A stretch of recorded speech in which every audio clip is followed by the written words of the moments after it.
अंदर भ्रष्टाचार, संग्रहखोरी, काळा बजारिया, काळा नाणा ઉપર કામ કરનારા લોકો, ત્રાસવાદ, નક્સલવાદ, આ દેશને તોડનારા તત્વો સામે ચોકીદાર ઈમાનદારીથી, પ્રમાણિકતાથી ચોકીદાર કામ કરે છે। પહેલી વખત દિલ્હીમાં દલાલો, વચેટિયાઓ એનો ખાત્મો કરીને એક ઈમાનદારીનો ઉત્સવ, પ્રમાણિકતાનું પર્વ, દિલ્હીમાંથી ભ્રષ્ટાચારની બદબુ હવે બંધ થઈ છે। અને બીજી તરફ આખી ચોરોની જમાત ભેગી થઈ છે। ચોર મચાએ શોર, ચોર ચોકીદાર ને ચોર કેવા નીકળ્યા છે, બેશરમ થઈને નીકળ્યા છે। 2 દિવસ પહેલા જ સુપ્રીમ કોર્ટે રાહુલ ગાંધીને, ભાઈ ત્યાં ભલે ઉભા પોલીસ ને, ભાઈ ત્યાં ભલે ઉભા, બધા આ ઉભા છે, શાંતિથી ઉભા રહેવા દો।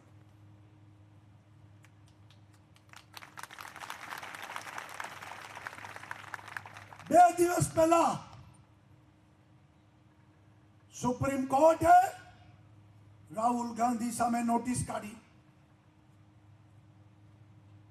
રાહુલ ગાંધીએ સુપ્રીમ કોર્ટના નામે કીધું હતું કે સુપ્રીમ કોર્ટે કીધું છે કે ચોકીદાર ચોર છે, જૂઠું, હળાહળ। સુપ્રીમ કોર્ટે નોટિસ કાઢીને કીધું કે ભાઈ સુપ્રીમ કોર્ટે ક્યારે આવું કીધું છે? તમે કોર્ટમાં આવીને ખુલાસા કરી જાઓ, અમે આવું કીધું નથી, તમે જૂઠું બોલો છો। અને ત્યારે રાહુલ ગાંધીએ કોર્ટમાં જવાનો વારો આવ્યો છે।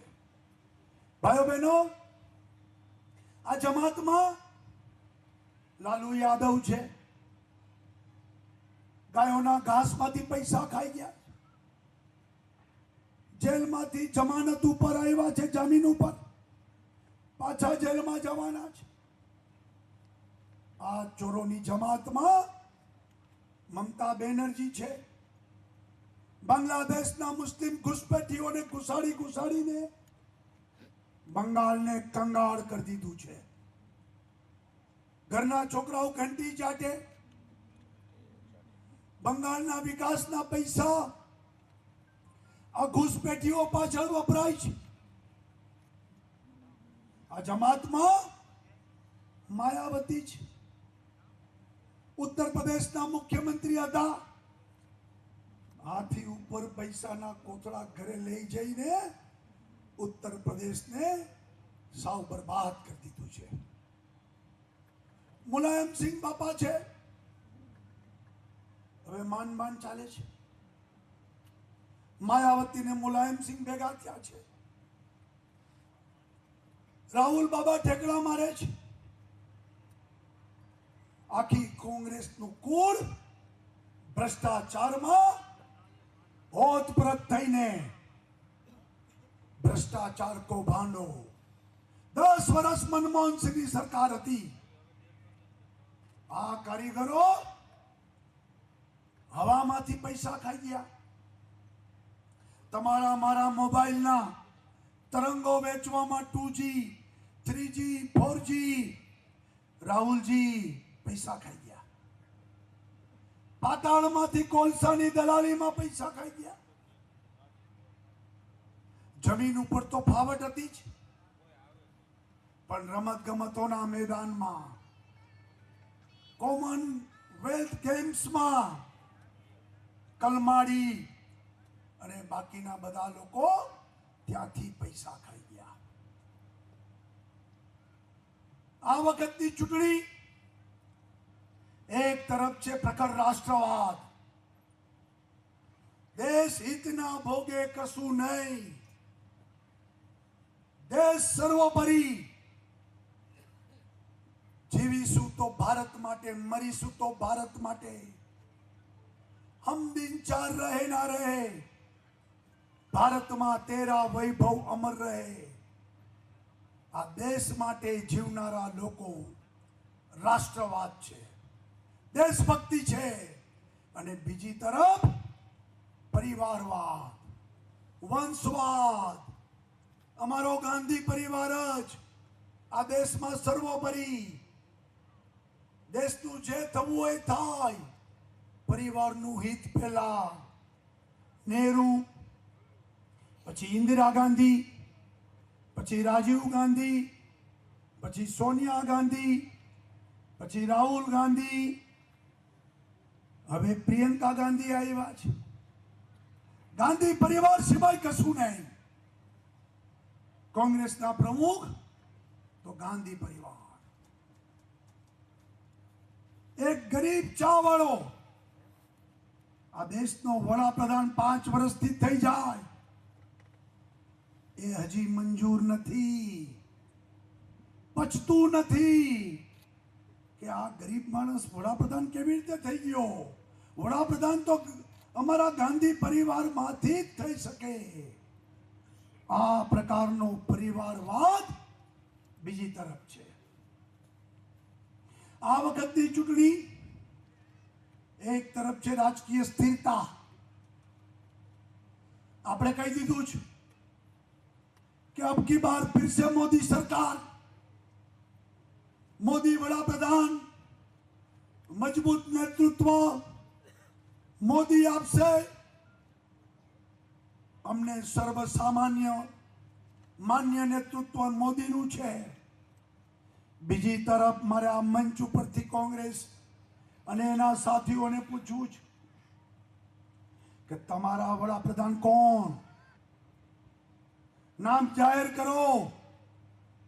आजना छापामां ज संदेशमां मुलायम सिंह वडाप्रधान बनशे एवुं के छे। राहुल ने वडाप्रधान थवुं छे, लालू ने थवुं छे, मायाबेन राह जोईने बेठा छे। बधाईने वडाप्रधान थवुं छे, बधाना पेटमां पाप छे। मोदी वडाप्रधान नक्की छे એટલે રાજકીય સ્થિરતા છે। રાજકીય સ્થિરતા છે તો પ્રગતિ છે, વિકાસ છે। આ બાજુ દેડકાઓ તાટિયા ખેંચે એમ તાટિયા ખેંચવાના છે। રાજકીય સ્થિરતા નહીં રહે। દરરોજ માતાજી કો અને જ્યાં રાજકીય અસ્થિરતા હોય ત્યાં વિકાસ શક્ય નથી, પ્રગતિ શક્ય નથી। દેશ પાછો પડી જવાનો છે। आ वखतनी चूंटणीमां एक तरफ छे सर्वधर्म संभाव। 125 करोड़ देशवासीओ एक छे। हिंदू, मुसलमान, सिख, ईसाई सर्वधर्म संभाव अने गरीबोनो आ देशना संसाधनों पर पहलो अधिकार। પછી મોહમ્મદભાઈ ગરીબ હોય કે મોહનભાઈ ગરીબ હોય, માઇકલભાઈ ગરીબ હોય કે કોઈ મનમોહન સિંહ ગરીબ હોય, બધા ગરીબને સરખો અધિકાર। બીજી તરફ તૃષ્ટિકરણની રાજનીતિ છે। મુસ્લિમ લઘુમતીના મત માટે घूंटणीए पड़नारी कांग्रेस छे। मनमोहन सिंहे कीधुं तुं के सच्चर समितिना रिपोर्ट पर आ देशमां बधा संसाधनोमां पहेलो अधिकार मुसलमानोनो रहेशे। कोम ने અથડાવી, જ્ઞાતિ જાતિને અથડાવી आ देशमां डिवाइड एंड रूल राज करवू અને આ રીતે તૃષ્ટિકરણની રાજનીતિ ઉપર કોંગ્રેસ ચાલે છે। આ વખતની ચૂંટણીમાં એક તરફ ત્રાસવાદનો ખાત્મો બોલાવનારા લોકો છે, બીજી તરફ ત્રાસવાદીઓને બિરયાની ખવડાવનારા લોકો છે. કોંગ્રેસના લોકો પુરાવા આપો, પુરાવા આપો. સર્જિકલ સ્ટ્રાઇક જાણે એના માથા ઉપર પડી હોય એ રીતે બે બાકડા થઈને પાકિસ્તાનની ભાષા બોલે છે. સેનાનું અપમાન કરવા નીકળ્યા છે. સેનાએ જ્યારે કીધું હોય કે 21 મિનિટમાં અમારા વીર જવાનોએ બાલાકોટાના ત્રાસવાદીના કેમ્પો ઉડાડીને 300 થી વધુ આતંકવાદીઓને મારીને પરાક્રમ કરીને જવાનો પાછા આવી ગયા છે. અને ત્યારે સેનાની પાસે પુરાવા માંગવાની વાત સેનાનું અપમાન છે. હું કોંગ્રેસને આ મંચ ઉપરથી પૂછવા માંગુ છું કે અમારી વાત છોડો, તમે જવાબ આપો. આ દેશમાં ત્રાસવાદીઓના અનેક હુમલા થયા છે. સૌથી મોટો હુમલો મુંબઈની તાજ હોટલ ઉપર થયો હતો. 178 આતંકવાદીઓ મૃત્યુ પામ્યા હતા. 3 દિવસ આતંકવાદીઓ મુંબઈને માથે લીધું હતું. અનેક નિર્દોષ લોકો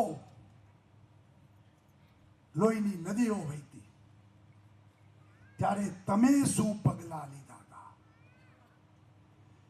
તમે આતંકવાદીઓ સામે કયો બદલો લીધો?